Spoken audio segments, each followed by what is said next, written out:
Halo, Halo, kapan nih bayar kontrakannya? Udah jatuh tempo, akhir bulan ini diusahakan untuk dibayar ya. oke, aman. Udah ya.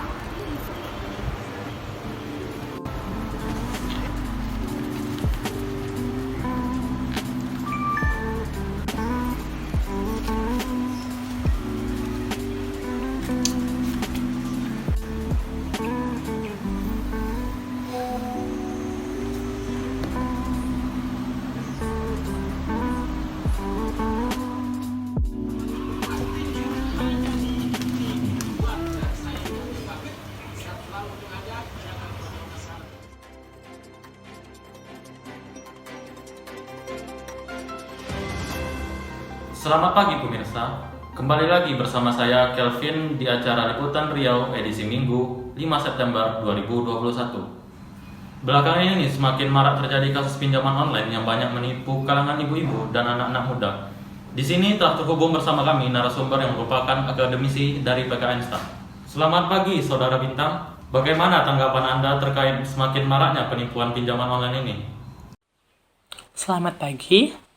Berbicara mengenai fenomena terkait pinjaman online, memang sedang marak terjadi belakangan ini. Tidak terkecuali di daerah Riau sendiri. OJK menemukan berbagai pengaduan dari masyarakat setempat terkait pinjaman online ilegal ini. Berdasarkan pengaduan, korban kasus dari pinjaman online ilegal ini terjerat di 26 layanan finansial bukan bank. Nah, kenapa masyarakat begitu tertarik dengan pinjaman online? Nah, kenapa hal itu perlu kita lihat bahwa pinjaman online ini adalah pinjaman yang mudah, mereka cepat dan praktis. Nah, kita tidak perlu mengurus data-data yang lain, kita hanya perlu memfoto KTP serta mengisi formulir yang memang sudah ditentukan oleh mereka. Nah, dari hal inilah mengapa masyarakat menjadi sangat tergiur dan sangat tertarik dengan pinjaman online ini. Yang menjadi target ataupun menjadi sasaran oleh pinjaman online ini adalah ibu-ibu tentunya, anak muda, serta masyarakat yang memang sedang mengalami kesulitan uang, kesulitan pendanaan, seperti itu. Nah, sebenarnya konsep seperti apa yang memang harus kita ambil ketika kita hendak meminjam online? Tentu kita harus melakukan riset terlebih dahulu tentunya. Kita harus perhatikan bahwa pinjaman ini ataupun lembaga yang meminjamkan kita dana memang mereka sudah diatur di OJK. Mereka diawasi OJK. Nah, kenapa? Karena ketika mereka diawasi dan diatur oleh OJK, mereka tidak akan melakukan tindakan-tindakan yang anarkis. Mereka tidak akan melakukan teror ataupun hal-hal keji lainnya. Karena jika mereka melakukan hal tersebut, tentu usaha pinjaman online mereka itu akan diblokir oleh pemerintah. Nah, oleh karena itu, saudara-saudara sekalian harus lebih berhati-hati lagi ke depannya. Demikian. Terima kasih Saudara Bintang atas waktunya. Selanjutnya telah terhubung juga bersama kita. Selamat pagi Saudari Nelly. Menurut Anda, apa saja risiko pinjaman online yang mungkin terjadi dan bagaimana dampak negatif dari pinjaman online ilegal ini? Oke, jadi risiko dari pinjaman online ilegal ini diantaranya adalah yang pertama suku bunga yang tinggi. Jadi kalau saat ini sekitar 14% sampai 30%. Biasanya penyelenggara akan melihat dulu nih profil dari si peminjam. Jika jumlah pinjaman semakin tinggi, maka suku bunga yang diberikan akan semakin tinggi pula. Kemudian yang kedua, si peminjam akan membayarkan biaya administrasi kepada penyelenggara. Jadi misalnya kita meminjam 1 juta, yang masuk ke rekening kita nantinya bukan 1 juta, tapi kurang dari 1 juta. Kemudian bocornya data pribadi si peminjam. Jadi ketika kita mengunduh aplikasi di handphone kita, maka akan ada persetujuan untuk akses foto galeri, kemudian kontak nomor telepon, kamera, dan lain sebagainya. Jadi mereka bisa menyalahgunakan data pribadi kita untuk kepentingan pinjaman online maupun tidak untuk pinjaman online, seperti itu. Kemudian sistem penagihan pinjaman online ini kurang baik atau bahkan tidak beretika. Jadi ketika kita terlambat sebentar saja mereka akan mengancam kita, atau bahkan bukan cuma kita tetapi kontak nomor telepon yang tadi mereka bisa akses. Mereka bisa mempermalukan peminjam sehingga peminjam bisa merasa stres, kemudian depresi, atau bahkan pernah kasus sampai bunuh diri seperti itu.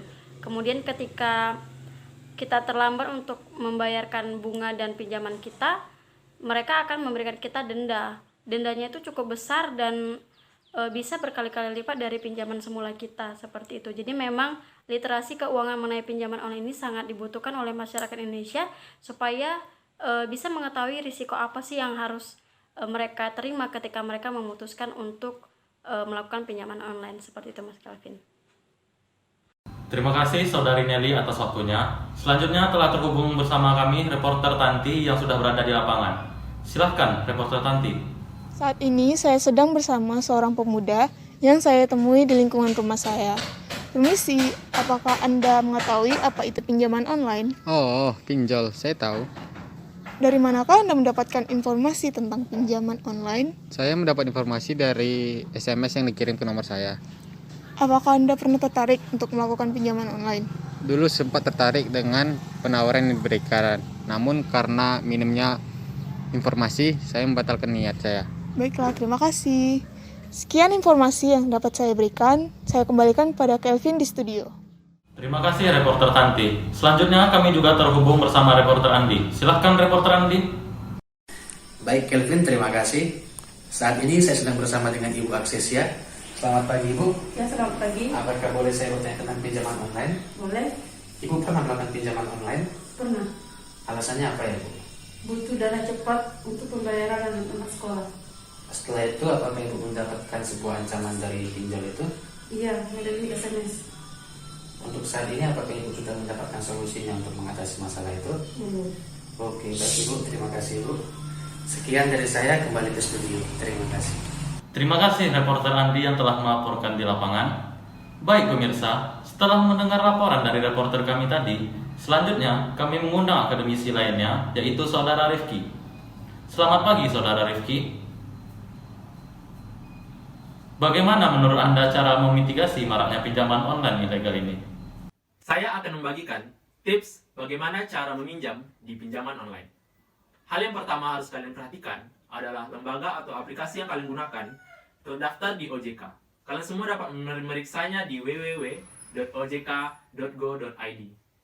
Hal yang kedua, apabila kalian menggunakan aplikasi, pahami syarat dan ketentuan yang berlaku.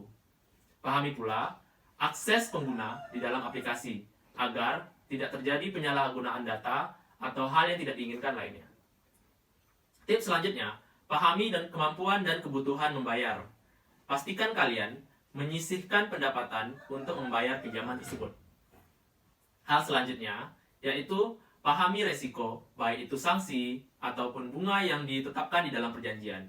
Di dalam OJK telah ditetapkan bahwa standar bunga yaitu 0,8% setiap harinya.